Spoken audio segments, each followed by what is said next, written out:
Assalamualaikum warahmatullahi wabarakatuh. Kembali lagi dengan Pak Ali, pembelajaran tema 1 subtema kedua tentang pengalaman di sekolah. Sebelum Pak Ali menyampaikan materi-materi tentang pembelajaran kedua ini, Pak Ali akan bacakan KD-nya atau kompetensi dasar.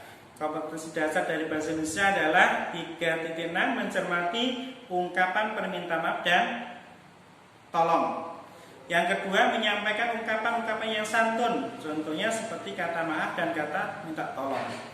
Yang PPKN, KD-nya adalah menerima hubungan gambar, bintang, rantai, pohon beringin, kepala benteng, dan padi.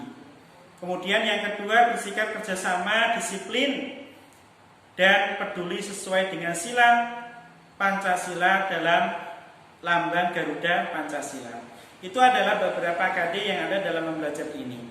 Maka pertama kali dalam pembelajaran kedua ini ada sebuah cerita. Dalam sebuah sekolah, Benny dan teman-temannya mau ngadain kegiatan bergotong royong. Dan gotong royong ini dilakukan di sekolah.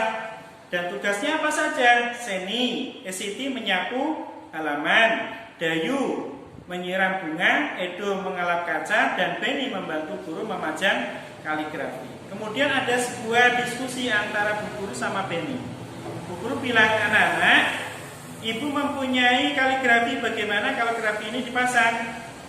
Ibu minta tolong kepada anak-anak untuk memasang kaligrafi ini. Kemudian Benny jawab, siap Bu, kami siap menaruh atau memasang kaligrafi itu. Enaknya di mana ya Bu? Ibu menyampaikan percakapan bahwa enaknya yang tepat di mana, kira-kira anak-anak silahkan dipajang di tembok yang tepat. Kemudian yang kedua adalah Ibu menyampaikan kepada anak-anak, saya membawa barang-barang untuk perlengkapan gotong royong. Siapa yang siap untuk membawa kemoceng, membawa ember dan lain sebagainya? Anak-anak semangat untuk menjawabnya, saya Bu. Itu adalah sifat gotong royong yang dilakukan oleh Benny di sekolahnya. Ketika kita mempraktekkan gotong royong dalam sekolah kita, ketika kerja bakti, ketika piket, ketika yang lainnya, maka itu akan menjadikan guyup rukunnya sekolah kita. Kita akan menjadikan kompaknya kelas kita. Dengan kompaknya kelas kita, maka kita akan menjadi satu kesatuan. Kemudian dalam dialog itu ada menceritakan tentang permintaan tolong seorang bu guru kepada muridnya.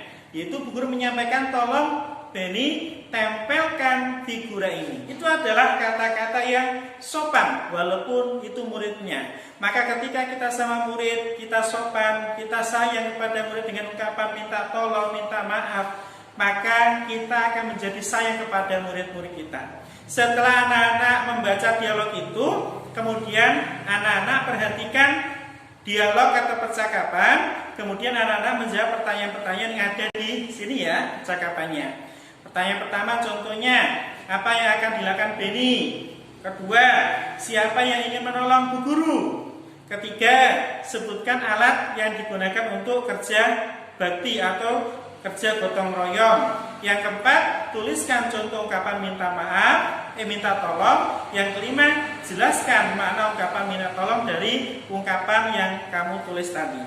Anak-anak bisa banggakan, setelah anak-anak membuat atau menjawab pertanyaan-pertanyaan yang ada di buku itu, buku tugas itu, anak-anak bisa mencermati, anak-anak bisa berekspresi. Ketika minta tolong kepada siapapun, ketika kita membutuhkan tenaga orang lain, maka ucapkanlah minta tolong. Contoh Pak Ali minta tolong kepada Putra, Pak Ali minta tolong ya, bawakan buku Pak Ali. Nah, itu adalah ungkapan yang sayang terhadap murid-murid kita. Maka ketika kita minta tolong, biasa minta tolong ketika kita membutuhkan tenaga orang lain, maka itu adalah ungkapan sayang kita terhadap orang lain. Yang kedua, kemudian kita akan masuk ke ayo berlatih. Anak-anak pernah melihat kaligrafi? Iya, di kelas kan ada beberapa kaligrafi. Lah, kaligrafi itu bisa mengingatkan kepada Sang Pencipta. Mengingatkan kepada kita bahwa kita adalah makhluk yang diciptakan Allah Subhanahu wa taala. Mungkin dalam kaligrafi ada tulisan Allah, maka kita akan mengingat bahwa Allah itulah zat yang menciptakan kita. Kemudian mengingatkan Tuhan Mengingatkan Allah dapat juga dilakukan dengan berdoa. Ketika mengingat Allah kita lakukan dengan berdoa, dengan sholat, dengan kita zikir kepada Allah. Itu adalah bentuk ingatan kita kepada Allah Subhanahu wa ta'ala. Berdoa merupakan perilaku yang mencerminkan sila berapa anak? Sila pertama dalam Pancasila. Bagaimana bunyinya? Ketuhanan yang Maha Esa. Coba anak-anak sebutkan aplikasi atau contoh dari sila pertama ketuhanan yang Maha Esa. Coba, Husain. Iya, betul. Berdoa sebelum makan. Doa makan gimana? Allahumma barik lana fima razaqtana wa qina adzabannar. Benar, pinter. Ketika kita masuk kamar mandi, ayo siapa yang bisa jawab? Iya, Prinsa. Jawabnya gimana? Doamu kamar mandi? Allahumma inni a'udzubika minal khubusi wal khaba'is. Maka ketika kita berdoa, itu adalah mencerminkan tentang ketuhanan yang Maha Esa. Allah lah Tuhan yang satu-satunya. Maka dari itu, dengan kita mencerminkan sila pertama ketuhanan yang Maha Esa, maka kita adalah zat yang lemah, bahwa kita adalah makhluk yang lemah.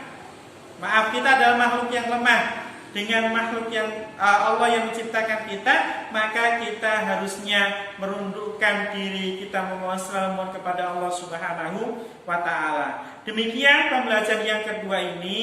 Semoga pembelajaran kedua ini memberikan semangat, motivasi. Anak-anak tetap semangat di rumah ya. Belajarnya tetap semangat, jangan sampai ngelokro.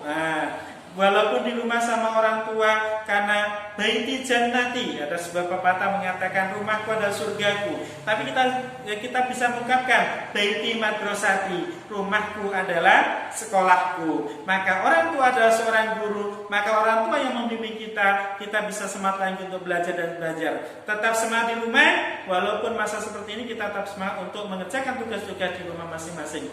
Demikian dari Pak Ali, kurang lebihnya mohon maaf. Assalamualaikum warahmatullahi wabarakatuh.